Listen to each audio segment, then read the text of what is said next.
up at 5:30. Terror on the high seas. Cruise passengers bound for Miami run into bad weather, forcing the vessel to turn back. The vacation took a turn when the cruise ship hit bad weather. Good evening. I'm Jim Barry. And I'm Naja Sherman. Thank you for joining us. CBS News Miami's Ted Scouten has more from Port Miami. He talked to passengers who described that terrifying experience. What an ordeal for cruise ship passengers who were on a transatlantic cruise from Spain to Miami when suddenly they ran into bad weather. Tables and chairs flying, glass breaking, terrifying moments aboard Royal Caribbean's Explorer of the Seas Thursday night. My heart was racing, and I think everyone around us was also. There was a lot of screaming going on in the theater. Randy Moore was in the theater when the ship suddenly listed. Then it happened again. Like 30 seconds later, something, the ship tilted even more to that side, and that's when there was a lot of screaming and stuff started sliding across the stage, and it was kind of scary for a minute. Almost right then and there, you could hear all the glass dropping from the bar and breaking. They had a grand piano that flew across the stage, all the fours. Jonathan Parrish was in the theater too. The ship was doing a transatlantic crossing from Spain to Miami. In a statement, Royal Caribbean said, during an unexpected wind gust near Tenerife, Spain, one of our sailings experienced sudden movement. They said the winds went from 46 miles per hour up to 84 miles per hour in 6 minutes. And so not much you can do about that with Mother Nature. Across the ship, a mess. As merchandise was thrown all over, liquor bottles crashed to the ground, even the casino sustained damage. One person was hurt. On the map, you can see the ship is heading back to the Canary Islands to drop off the injured passenger. It was just kind of mind-blowing, and now looking back on it, it's like, oh my gosh, that could have been a lot worse. Passengers tell us they're going to be delayed by 3 days getting back to the Port of Miami. They should be back on the 17th. In Miami, Ted Scouten, CBS News Miami. Hi guys, it's your friend, the Traveling Sag, and welcome back to my channel. Please do not forget to like and subscribe so this channel can grow and that I can bring you more traveling content. All right, so we have breaking news out of, I guess, the Atlantic Ocean. So Royal Caribbean's Explorer of the Seas is undergoing right now a transatlantic from, I believe, Spain to, I believe, Miami, Florida, somewhere in Florida. Okay, so there's been reports coming out that the ship tilted, or that's called lists. When the ship tilts, it's called listing. I've been on a couple of cruises where during hurricane season that the ship will tilt, but it doesn't tilt severely or to the point where people get hurt or, you know, it really affects the cruise. And I've been on some rocky cruises. Well, in this cruise, the ship tilted about 45 degrees. And that is huge because 90 degrees, you are at the same, I guess, level or perpendicular to the sea, right? 45 degrees is halfway. The angle is like halfway to almost being perpendicular, like right on the ocean. That is scary. And I know when people see news like this, I've been seeing a lot of comments where people are like, I will never cruise. You can never catch me on a cruise. I am an avid cruiser, and I've never been moved by news of things happening on a cruise, but I have to admit, this kind of scared me. I'm alarmed, and I'm hearing even other avid cruisers are alarmed by this. But, these ships have stabilizers in place where, it kind of helps counter those effects and to get the ship realigned and back, in its proper state. But this happened because the ship was hit, instantaneously by a squall. A squall is basically like a strong wind that appears out of nowhere. And usually the ship, the captains and the navigators, they're able to see and predict weather patterns. Like they have a whole radar where they can see what's going on in the ocean. and bypass or take another route around a hurricane or around erratic weather. Well, sometimes with squalls that happen all of a sudden, sometimes it's just too late and it just hits you out of nowhere. This was a significant squall because I read that the winds went from 25 miles per hour to 75 miles per hour, near hurricane winds. That is insane, and it's quite frankly, that's scary. I couldn't imagine. There were a couple of injuries. It's dangerous because everything on the ship, things aren't bolted down. Not everything is bolted down on a ship. So there were glass flying, plates flying, big signs were moving, and people were walking almost sideways. So I found a couple of videos on social media, on TikTok and YouTube and such. So I'll put them here so you guys can watch and just see what happened. There's also a TikToker, Lauren McCallily Seth. She's currently on that transatlantic now, and she discusses how she felt. She's an avid cruiser, been on over 20 cruises, been on 3 transatlantic cruises, and she said she feared for her life. So this is scary, but again, it's important to talk about cruise news, but I always tell people, do not be afraid, because these are freak incidences. You know, this doesn't happen all the time on any regular cruise. If you go to a cruise port right now, there'll be like 5-6 ships in port sometimes.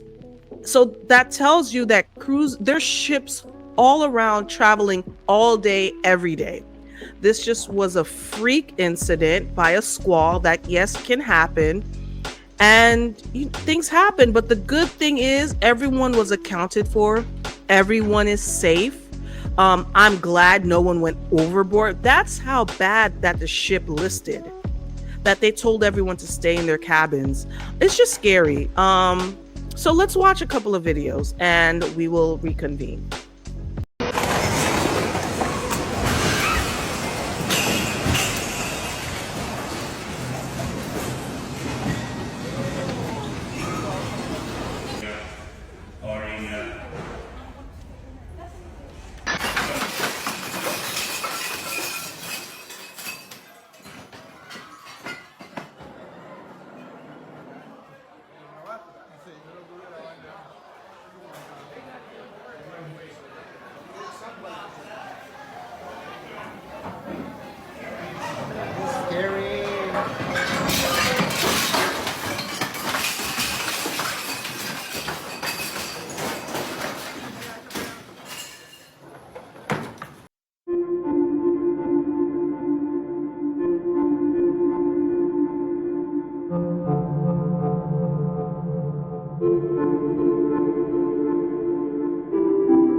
Hello, my name is Lauren, and I am on a cruise ship, Royal Caribbean's Explorer of the Sea.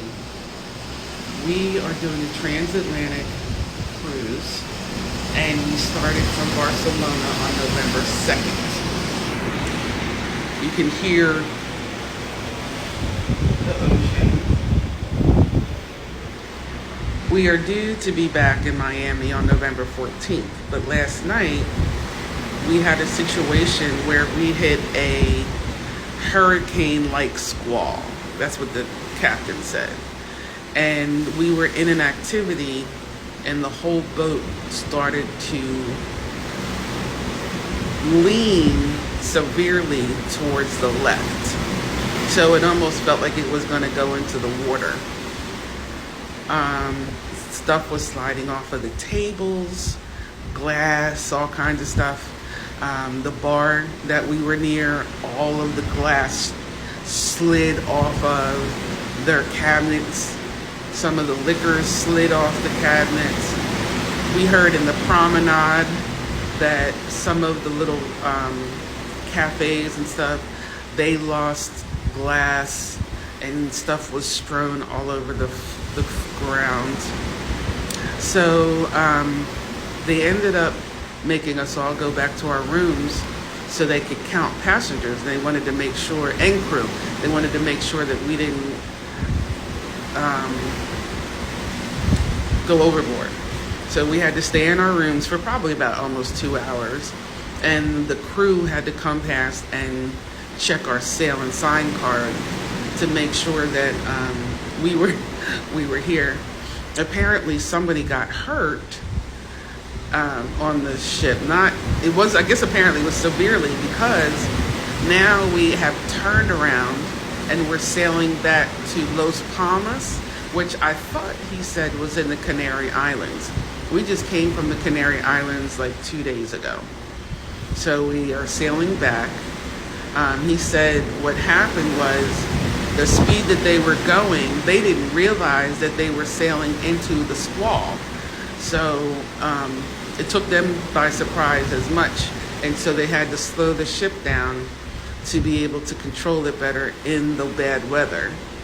So now that we have turned around and we're heading back because a passenger got hurt and we have to drop them off, we will not be back in Miami until the 17th, which is a Sunday. So I just wanted to tell a story about what was going on here over the Atlantic Ocean, and that everyone is fine, but sometimes things happen. We have sailed on more than 20 cruises, and this is the first time this has ever happened. This is our third transatlantic cruise. Never happened before.